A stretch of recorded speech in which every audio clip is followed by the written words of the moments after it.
കാലങ്ങളായിട്ടുള്ള councillor എന്ന നിലയിലുള്ള പ്രവർത്തനം ഉണ്ടായിരുന്നു. അതിനൊപ്പം തന്നെ ഇപ്പോൾ മേയർ എന്നുള്ള രീതിയിലുള്ളൊരു മാറ്റം, അത് എങ്ങനെയാണത് ഫീൽ ചെയ്തത്?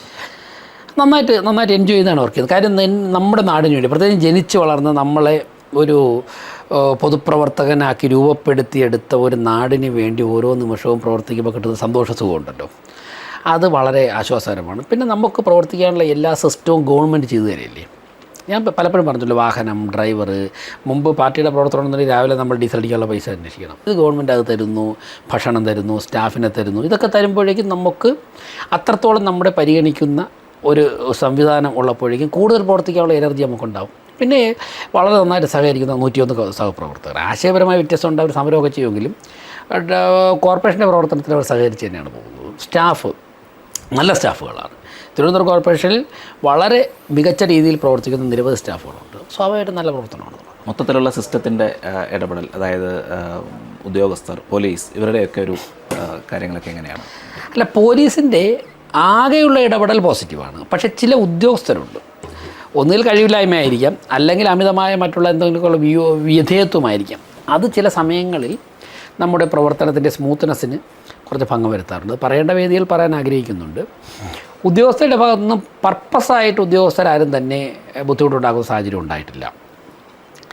സർക്കാർ ജീവനക്കാർ ശീലിച്ചു വന്ന ചില ശീലങ്ങൾ ചിലരിൽ കുറച്ച് കൂടുതലാണ്.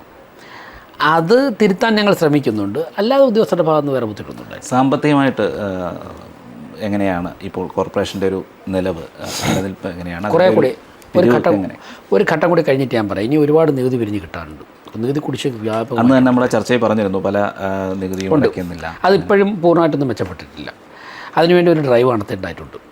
കുറേ റിക്കവറി RRലേക്ക് പോകേണ്ടതായിട്ടുണ്ട്. മേയർ ആയതിനു ശേഷം അന്ന് ഡൽഹിയിൽ പോയി പ്രധാനമന്ത്രിയെ കണ്ടു.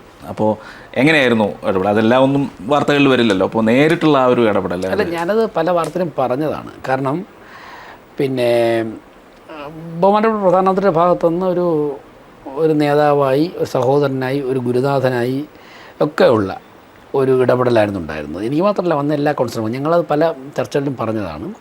അതിന് ശേഷം വന്ന ഞങ്ങളുടെ എല്ലാവരുടെയും പ്രവർത്തനത്തിൽ ഒരുപാട് മാറ്റം വന്നിട്ടുണ്ട്. അത് പ്രധാനമന്ത്രിയുടെ അനുഗ്രഹവും സാന്നിധ്യം തന്നെയാണ്. അപ്പോൾ അങ്ങനെയൊക്കെ വന്നിട്ടുണ്ട്. നല്ലൊരു അനുഭവം. 25 വർഷം പ്രധാനമന്ത്രിയായും മുഖ്യമന്ത്രിയായും ജീവിച്ച ഒരാൾ, പ്രവർത്തിച്ച ഒരാൾ ഇന്ത്യയിലില്ല. അപ്പോൾ ആ കിട്ടുന്ന എക്സ്പീരിയൻസ് ചെറുതല്ല. എനിക്കിപ്പോൾ 6 മാസമായി മേയറായപ്പോൾ തന്നെ കിട്ടിയ എക്സ്പീരിയൻസ് ചെറുതല്ല. അപ്പോൾ അദ്ദേഹത്തിന് എന്തുമാത്രം ഉണ്ടാവും ലോകത്തെക്കുറിച്ചുള്ള അറിവ്, പ്രപഞ്ചത്തെക്കുറിച്ചുള്ള അറിവ്. കഴിഞ്ഞ ദിവസം അദ്ദേഹം യോഗ ടീച്ചറായി, പശ്ചിമ ബംഗാളിൽ യോഗ അധ്യാപകനായി.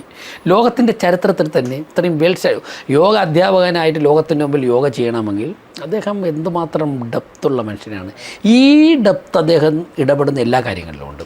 അങ്ങനെയുള്ള ഒരു വ്യക്തിയോടൊപ്പം സഹകരിക്കാൻ സാധിക്കുന്നു എന്ന് പറയുന്നത് തന്നെ ജീവിതത്തിലെ ഏറ്റവും പുണ്യ നിമിഷമാണ്, ഒരു പുണ്യപ്രവൃത്തിയാണ്. അത്രത്തോളം ഒരു അനുഭവ സമ്പത്തുണ്ടായി. അവസാനമായി, ഈ രാജ്യത്ത് ഏറ്റവും പ്രധാനപ്പെട്ട നഗരങ്ങളൊന്നായിട്ട് തിരുവനന്തപുരത്തെ മാറ്റുമെന്നായിരുന്നു പ്രഖ്യാപനം. അപ്പോൾ അതിൻ്റെ ഒരു പ്രവർത്തനങ്ങൾ, അതിനേക്കുള്ള പ്ലാനിങ് ഒരുപാട് പോകാനുണ്ട്. പ്ലാനിങ്ങൊക്കെ ഏകദേശം ആയിക്കഴിഞ്ഞു. ഒരുപാട് മുന്നോട്ട് പോകാനുണ്ട്. ഇനി അതിലേക്കുള്ള പരിശ്രമത്തിലാണ് ഞങ്ങൾ.